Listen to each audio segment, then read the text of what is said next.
Hi everyone, I hope that you're doing well. So we are going to conclude the book of Daniel. I'm not going to do chapter 10 and 11 as live streams. I will do chapter 12 as a live stream.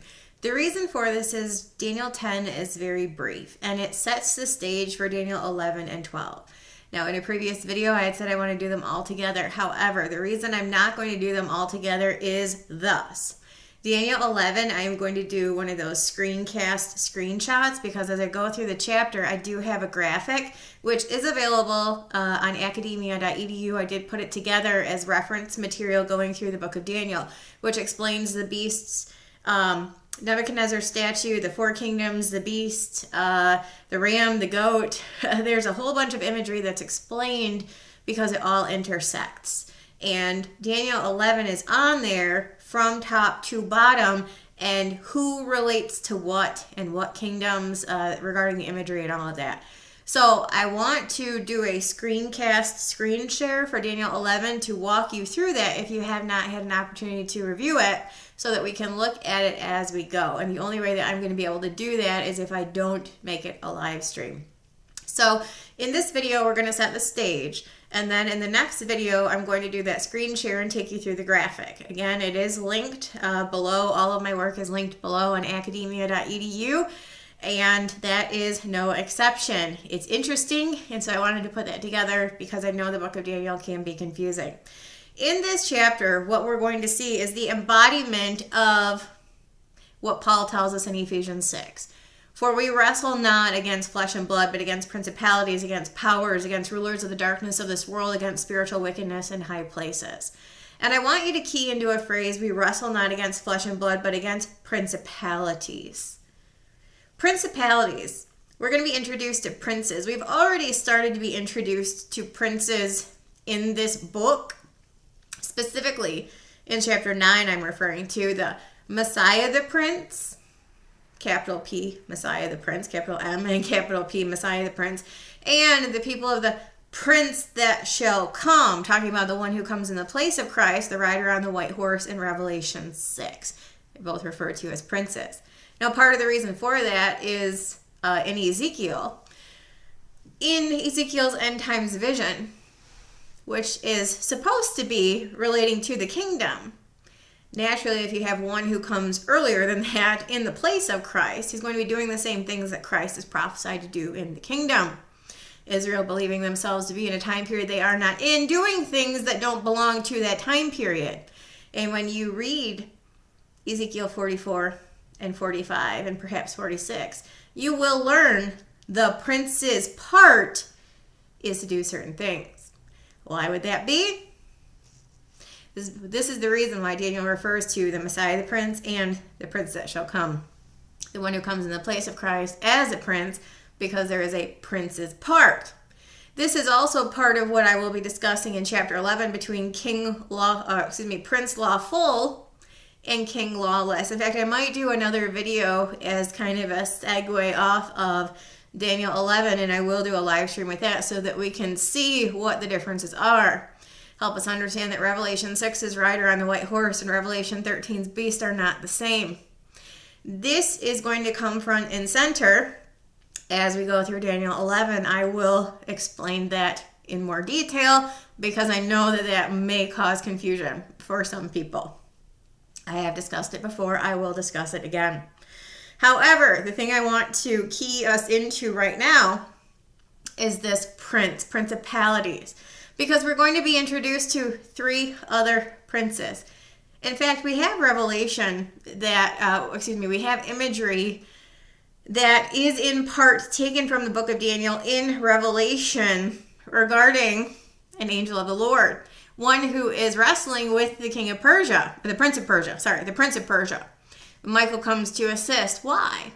Well, when we get to Daniel 12, we'll learn more about that, but it is Michael's part to help on behalf of the children of Israel. He's the great prince, which stands for the children of thy people. So Michael is a prince. He's a chief prince, described as such in Daniel 10, and again, we'll get there. I'm just kind of setting up the stage here. You have the prince of Persia, the prince of Grecia, Michael, one of the chief princes of Israel, Specifically in Daniel 12, in the first verse, he's the one that's going to get them safely into the wilderness in the midpoint of the 70th week. You also already been introduced to the Messiah the Prince and the Prince that shall come in the place of Messiah the Prince from Daniel 9. So prince in these contexts is short for principality.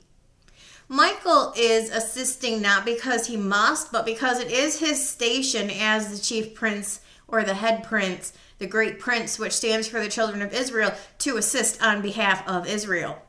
So not that he's required to help, but that is his station, and he's being given the opportunity to show himself strong on behalf of Israel.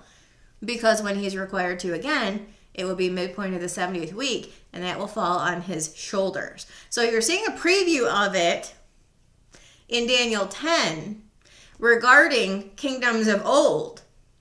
The kingdoms related to Nebuchadnezzar's statue in Daniel 2, and the beasts from Daniel 7 in the night visions.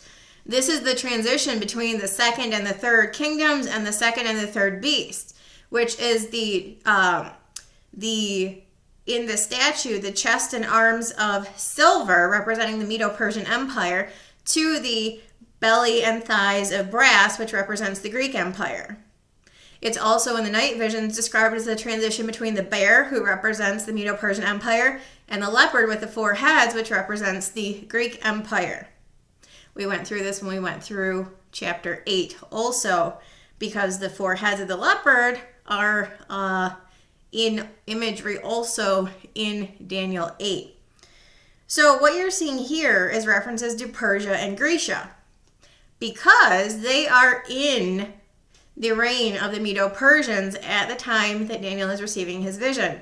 They've already moved from Babylon to Medo-Persia, and this is going to detail the move from Medo-Persia to Greece. That would be for a point in the future. It is being prophesied in these chapters. Chapters 10 and 11 will come into play also, which is part of the reason that I want to use the graphic for chapter 11. So not only are we seeing princes, which is principalities. Again, we wrestle not against flesh and blood, but against principalities, against powers, against the rulers of the darkness of this world, against spiritual wickedness in high places. That is what you're seeing, is kind of the war that goes on behind the scenes. You're seeing Michael introduced, helping on behalf of Israel. Why? Because again, that's a foreshadow of what he's going to do in the end times. Let's go ahead and get to Daniel 10:1, and it's going to tell us that they are amidst the Medo-Persian Empire. In the 3rd year of Cyrus, king of Persia, we've previously been introduced to Darius, who is the king of the Medes. Darius, the king of the Medes, and Cyrus, the king of the Persians, reigned concurrently. It was just 2 different parts of the same empire. Taking us back a step, when we went through Daniel 8, this was the imagery represented by the ram and the goat. The ram was, I won't go through that. Sorry, how much do I want to get into this? I don't want to take us too far off track. In the 3rd year of Cyrus, king of Persia, a thing was revealed unto Daniel, whose name was called Belshazzar. The thing was true, but the time appointed was long, and he understood the thing and had an understanding of the vision. Now, this is going to make him sincerely upset. Not because of what's going on at that time, but what is being previewed of the end times. This is why it's important to understand that Daniel 10 sets us up for Daniel 11 and Daniel 12, because they are all part of the same vision with the same imagery. It's going to take him through the present time period to the next time period to the end time period. This is where it becomes important to understand that all of the imagery that we have been presented with up to this point has been concurrent. That the 4 empires in the statue in Daniel 2 are the 4 beasts represented in Daniel 7. And that the 4th beast, who we also saw in Daniel 8, I was trying to think on the fly when I brought up the ram and the goat earlier, from Daniel 8. That's what I was getting at with this. Sorry, I will go through it. Just a brief preview of what, or a brief going back to what we talked about in Daniel 8, the ram and the goat. The ram had 2 horns, and that represented the 2 horns of the Medo-Persian Empire, with Darius and Cyrus. That transitioned into the goat, which was from the Greek Empire. That was Alexander the Great. He was the conqueror, and we're going to go through this when we go through Daniel 11 also. But that was the goat that took over, was Alexander the Great, and there were 4 horns that came up, which represented 4 kings that came out of the same empire. And out of those 4 horns came up another little horn, who was Antiochus Epiphanes, who was a foreshadow of the little horn from Daniel 7 that comes up among the 10 horns, which is the beast and the 10 kings, from the 4th kingdom, the 4th beast.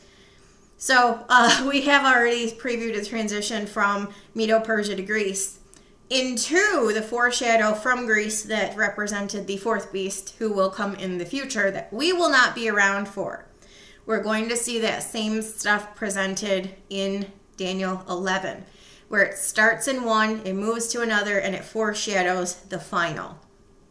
So Daniel 8 is a setup for Daniel 11.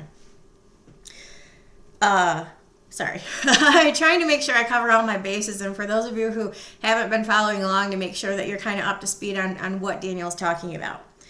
So in the 3rd year of Cyrus, king of Persia, this is the 2nd of 4 empires, 2nd of 4 beasts.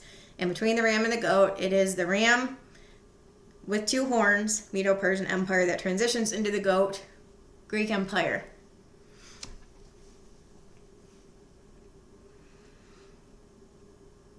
Daniel received these visions, and they're upsetting to him, because it relates to bad things that are going to happen to his people whom he loves. In the previous chapter, he was praying on behalf of that God would lift the curse that got them carted away captive from their land and reduced to a remnant. So he's got a heart for his people, clearly. So the vision that he's going to be receiving of the end times and what happens to his people, their numbers will be culled. It's upsetting to him, naturally so. In those days, I, Daniel, was mourning 3 full weeks. I ate no pleasant bread, neither came flesh nor wine in my mouth, neither did I anoint myself at all, till 3 whole weeks were fulfilled. In the 24th day of the 1st month, as I was by the side of the great river, which is Hiddekel, then I lifted up mine eyes and looked, and behold, a certain man clothed in linen, whose loins were girded with fine gold of Uphaz. His body was also like the beryl, his face as the appearance of lightning, and his eyes as lamps of fire, his arms and feet like in color to polished brass, and the voice of his words like the voice of a multitude. This is showing you the same reference to Jesus from Revelation 1, being depicted as the angel of the Lord and of the glorified Christ. Specifically here, as of the angel of the Lord, because you are talking about princes and principalities. You are talking about those who come against him, Michael being on his side.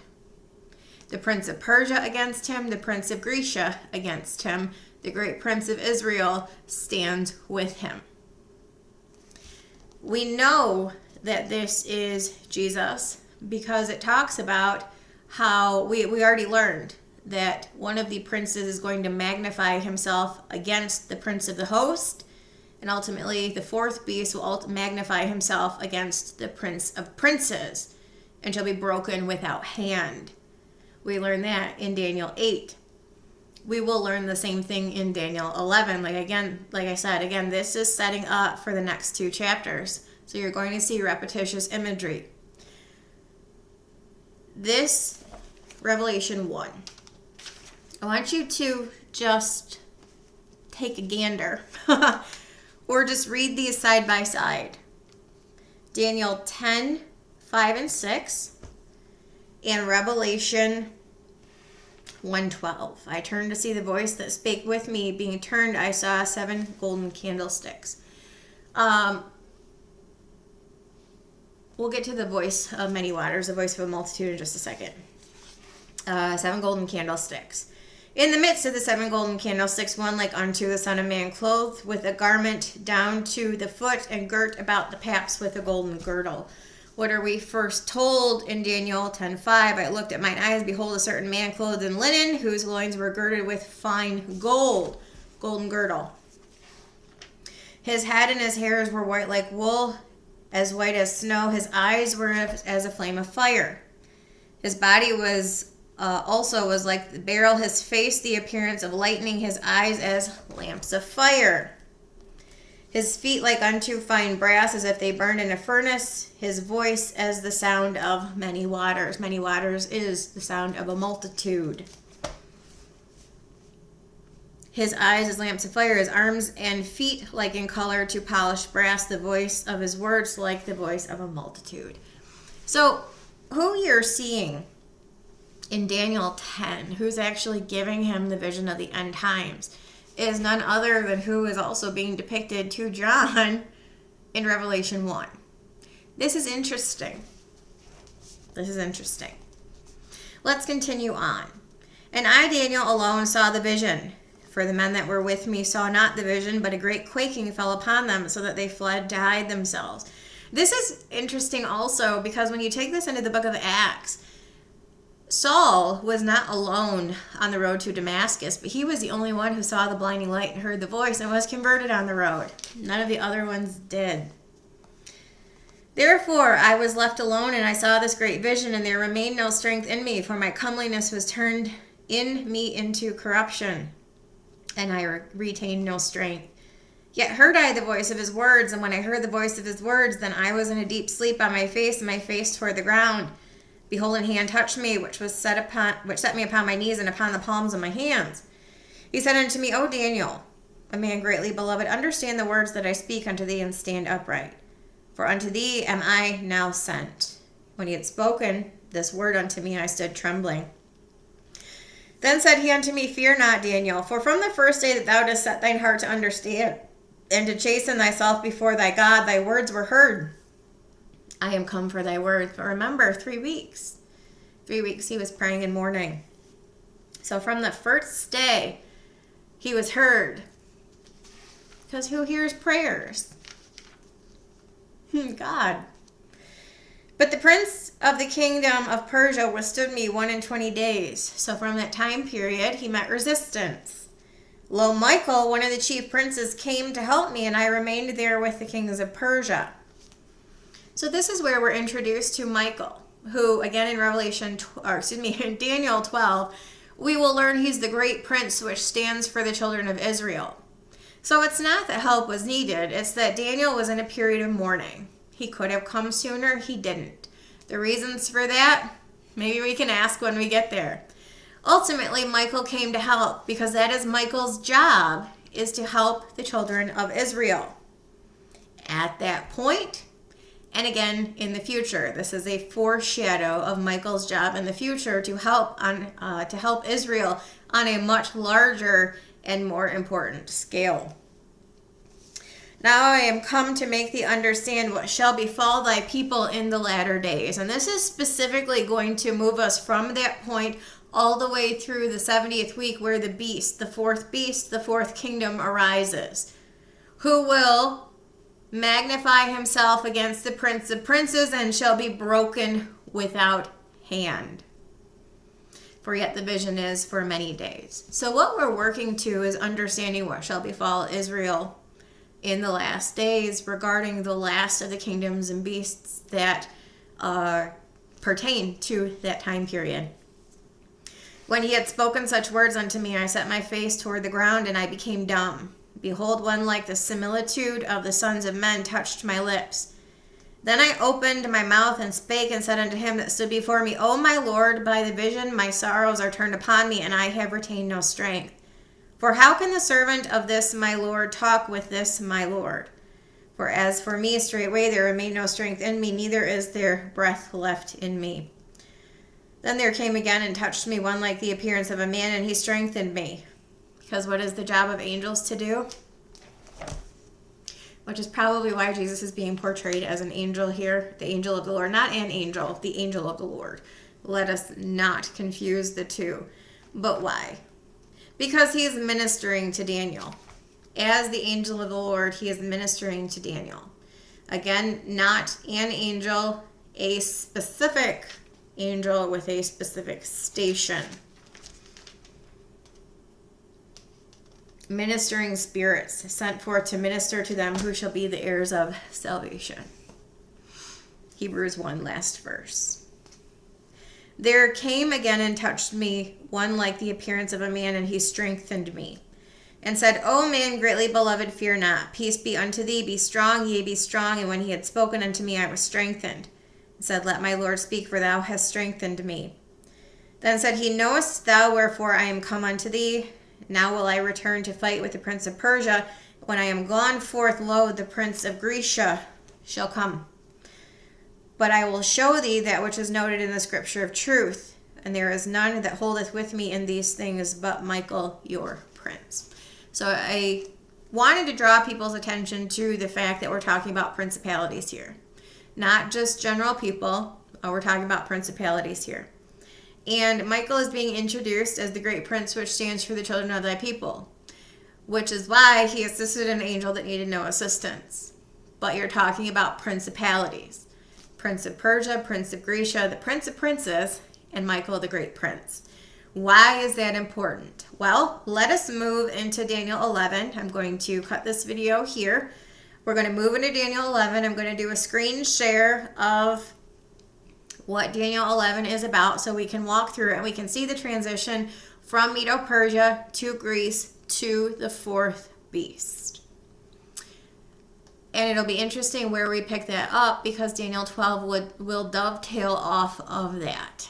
We pick up with the transition from the third beast to the fourth beast at the Abomination of Desolation. See you guys later.